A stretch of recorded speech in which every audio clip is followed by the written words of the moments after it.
Hi everybody, this is Neil Schusterman, and I have a new story for you today. This one is in my MINDQUAKES short story collection. It was originally in a collection called Mind Benders, and the story is called The Elsewhere Boutique. And, I won't tell you anything about it, but I can tell you that it's the kind of story that you'll probably want to listen to a second time. The Elsewhere Boutique. Only 13 shopping days until Christmas. A giant sign at the entrance to North Bluff Plaza proclaims the words in big block letters. People rush across the slush-filled parking lot into the mall as if their lives depend on getting inside. I guess my brother and I are no different. We're on a mission as well. We still have one Christmas gift left to buy. We'll be waiting in lines all day, whines my younger brother Paul, who would much rather be watching football. Can't we just do it some other time, Georgia? There is no other time, I tell him, and drag his complaining little butt across the melting snow into the mall. Once in the wide, warm corridor of the mall, we try to figure out which way to go. Should we go to the department store on the East End where you need a gas mask just to make it through the perfume department? Or should we go to the department store on the West End where the clothes are so cheap they tear while you try to take them off the hanger? That's when we first notice a shop we haven't seen in all of our previous shopping expeditions. It's just a tiny store, nestled between a card shop and an art gallery. The small neon sign above the entrance reads, The Elsewhere Boutique. Even though every other store is crawling with customers, no one ventures into the odd little place. Perhaps because they're not advertising any Christmas sales. You want to check it out? I ask Paul. He wrinkles his nose, clearly not wanting to set foot in anything called a boutique. I'd rather go to the video arcade.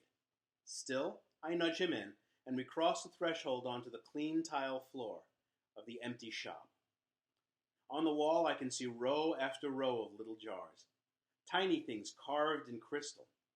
They're shelved floor to ceiling, and the shelves stretch back as far as I can see.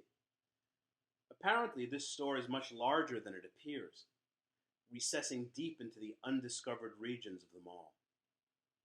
It's perfume, says Paul. That's all, just a perfume store. Let's go. But as I sniff the air, I don't smell the slightest hint of fragrance. If it isn't perfume, then what is in those little vials? May I help you? Says the clerk, the only one in the store. He's a tall man with a polished dome of a head, so void of hair it actually shines, reflecting all the colors of the vials on the wall. We're looking for a Christmas present, I explain. Something for our father. The shopkeeper smiles warmly. How delightful. It's usually the parents hurrying about to buy things for the children. Nice to see things reversed. Yeah, sighs Paul. And we can't just go out and get any old thing. We have to get something meaningful. The bald man nods knowingly. I see. It certainly is hard to find meaningful presents nowadays. That's for sure. I think back to Dad's birthday. We got him a birthday card that featured dead flowers, a pipe, and a wooden duck. None of the things on that card had anything to do with our dad. In fact, come to think of it, none of those things have to do with anyone's dad that I know. As for the present, we got him a sparkling socket wrench, which was about as meaningful as the wooden duck birthday card. Well, if meaning is what you're looking for, says the shopkeeper, then you've come to the perfect place. So what is all this stuff? Paul asks. It's everything, the man says. And nothing. Then he smiles with a grin of complete satisfaction. It's elsewhere, perfect and absolute. He looks at us as if what he said makes sense, as if it's all very obvious and we'd have to be fools not to understand.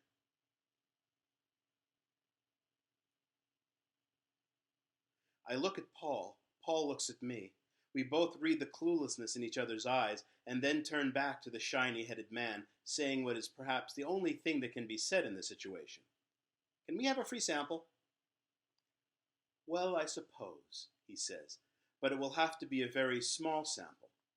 He turns to the wall behind him, moving his fingers in the air as if he's playing the piano. What to choose, what to choose. He scans the row of tiny bottles and finally pulls one off an eye-level shelf. It's green crystal, but the sharp cuts in its pattern reflect a deep blue. He hands the bottle to me. Paul pulls it away and I pull it back from Paul, giving him a dirty look. As the older sister, I do have some privileges, and one of them is inspecting fragile things first. I hold it up to my eye, watching how it reflects the light. I can't see anything through the refracting pattern of its design. There seems to be nothing inside, no liquid, no powder, nothing. Exactly what is it? I ask. Paul pulls it from me again and examines it himself. Read the tag, says the man. I look at the small tag tied around the bottle's neck. The tiny printing reads, Binary Alternative Reconfiguration.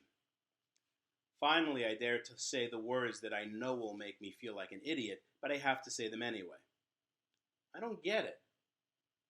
The man looks at us with mild pity in his eyes and proceeds to tell us something that I don't quite understand and probably never will. I deal in events that never occurred, says the shopkeeper.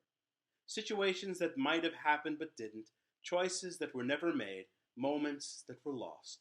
All the might have beens, large and small, those are the things I sell. Then he gently takes the jar from us, holding it up to the light. Here is a particularly small might have been. Binary alternative reconfiguration. It sounds complicated, but it's really rather simple. It merely means that the elsewhere contained in this bottle will only affect the two people who open it. He hands it to me. Go ahead. It's your free sample. I look at the bottle once more, trying to decide if this strange looming man is trying to have some fun at our expense, yet he seems so sincere and so serious that it's hard not to believe him, and both Paul and I are desperately curious. Go on, Georgia. Paul's eyes dart nervously back and forth. Go on, open it up. I hand him the bottle. You hold it, I'll pull the stopper. Paul holds the bottle carefully, and I reach for the delicately carved crystal and stopper and pull it from the tiny bottle. It makes no sound. I look inside it. Empty. Nothing inside. Nothing at all. There, says the bald man, with excited satisfaction in his voice. How do you like it? How do I like what? Why, you're free elsewhere, of course. This guy's beginning to make me mad. I turn to my sister. Paula, do you have any idea what he's talking about? Paula plays with her pigtails and shakes her head. I don't see anything. Ha ha, very funny, I tell the shopkeeper. Do you like making kids look stupid? You misunderstand, George, he says. That is your name, George, isn't it? I try to stare him down. Free sample my butt. I guess you get what you pay for. He laughs at that, a deep, hearty laugh that seems far too resonant for a man so painfully thin. Now I'm really getting mad. It's bad enough to have to miss an afternoon of football to go out shopping. I don't have to stand here being laughed at by a scrawny, funny-looking man. I grab my sister's hand, fully prepared to walk right out of the shop, when the creepy shopkeeper says, Of course you won't be able to tell the difference. That's the whole point. I turn to him. The point of what? Don't you see? Once elsewhere becomes here and now, it's not elsewhere anymore. Just stop the double talk and speak English, I demand, not wanting him to get the last word. He holds the little bottle, plugging it up with the stopper once more. Your old reality is now contained in this bottle. But since it's no longer real, you can't possibly remember it. Then he puts the bottle back on the shelf. I have to admit, as much as I want to shrug it off, I can't keep my eyes off that green bottle. I can't stop wondering what it contains. I want to leave, but I can't. Not yet. Okay, I say. How about another free sample? How can I do business if I give things away for free? Says old Chrome Dome, not as friendly as he was a moment ago. I cross my arms stubbornly. Do you want us to buy something from you or not? He sighs. Very well. Then he turns to the wall behind him. No, I say. I want to pick. He tosses me an irritated gaze, then waves his hand, gesturing to the rest of the store. Help yourself, George. I begin to browse. Each delicate crystalline bottle has its own shape and texture, and each one has a small tag on it. While Paula keeps looking at the bright, shiny ones, my eyes are attracted to a row of jagged ones. Shiny, black, obsidian bottles. I pick one up and I hold it carefully in my fingers. "You have expensive tastes," the shopkeeper says. "But a promise is a promise. You may sample this one if you like." I look at the tag. It says in that tiny ballpoint pen printing, "Thermonuclear War, 1982. Says the bald man, raising an eyebrow. 1982, a very good year. I take a firm grasp of the black stopper, pull it out, and glance inside. Nothing. Empty again. I blow into it and my own breath comes back out to meet me. "You know, someone really ought to put you out of business," I tell him. They say there's a sucker born every minute, and I guess I'm one of them. I glance outside to the shredded remnants of the old mall. My parents say it once had a roof, but that shattered years ago. Now the cold snow of the nuclear winter just pours in night and day. I hear it was a real nice place once, but that was before I was born, before the war in '82. I've seen pictures, though.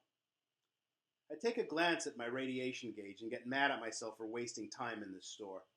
I'm almost at my radiation limit, which means I won't have time to look for something for Dad today. I'll probably have to get him an apple again, like last year, and those things are so darn expensive. Christmas presents. That's one of the things I hate about being an only child. I don't have anyone to help me pick out gifts. I prepare to zip my radiation suit closed and head out through the store's airlock, but the bald man grabs me by the scruff of the neck and pulls me back. "Not so fast, George," he says. "I've given you 2 free samples. The least you could do is offer to purchase something." Now I begin to get scared. Mom and Dad were right. I should have never ventured to the surface. People are crazy up here. Their minds rotted by fallout. Now I can think of nothing but getting to the safety of my home. I reach into my pocket and pull out a wad of bills and throw it at him. "Here," I say. "Here, take whatever you want. Just let me out of here." Still he holds me firmly and tallies the bills on the counter. $34. "Very well. You can choose anything from this display case." And he points to a shelf on the wall filled with bright, colorful bottles. I grab the first one. I see. A blue sky one with glimmering purple refractions. Anything to get out of his bony grasp. "Good choice," he says, still holding on to me tightly. Now there's only one bit of business left. Then his hands seem to reach across the room. It has to be an optical illusion, but still, it seems as if they're stretching, as if they're rubber. He grabs the sample bottles I had opened, and since he doesn't have a free hand, he puts them into his mouth and pulls the stopper with his teeth, like a grenade. First from the black one, then from the green one. At last, he lets me go. I lose my balance and slip to the floor. When I get up again, he has already stoppered the bottles and put them back in their places. I shake my hair out of my eyes and grasp Paul's hand. There are very few times Paul will let me grasp his hand, but he's just as shaken as I am by the strange man and the empty bottles. For once, Paul doesn't mind his big sister protecting him. "Come on, Paul. Let's just go home. We'll find something for Dad some other day." "But you've already got a gift for your father," says the shopkeeper. "A perfect one." "Yeah, whatever." Then the shopkeeper smiles far too broadly, as if his mouth is made of rubber as well. It's as if everything about him is changeable and can stretch into any shape he likes. I hurry with Paul out of the store and back into the busy shuffle of the stuffy, overheated mall, and then out into the cold, clean air of the parking lot. Out on the street, we sit at the bus stop, lost in our own thoughts, watching the steam of our winter breath drift into the air and disappear. I try to get the Elsewhere boutique out of my mind, but the more I think about it, the more it troubles me. What if it were possible to bottle up all the things that might have happened but never did? And if those things were ever released into the world, how would we know that anything changed? "That guy was weird," Paul says, and shakes his head as if trying to shake all the weirdness out. "He sure played a head game on us, didn't he?" I take a look at the little bottle I'm holding. $34 for a bottle of nothing. Well, at least it's pretty. Then I notice the little dangling tag, and curious, I turn it over to see what it says. The card reads, Billionaire Businessman. Yeah, sure, I say aloud, barely able to believe that I wasted my money on this dumb little bottle. Well, maybe it won't be a total loss. I'm sure Dad will find some use for it. The end. So, a little bit about the Elsewhere Boutique. Uh, I'm always fascinated by the idea of alternate realities, alternate universes, the multiverse, and all of that. And I thought, if the universe changed, how would we ever know because we were changing along with it? And so I wanted to play that whole idea and have the characters changing identities and changing realities and changing genders within the story. Now that I think about it, my upcoming novel, Game Changer, has a lot of the same type of world changing stuff going on, but I sort of experimented with that idea in the story of the Elsewhere Boutique.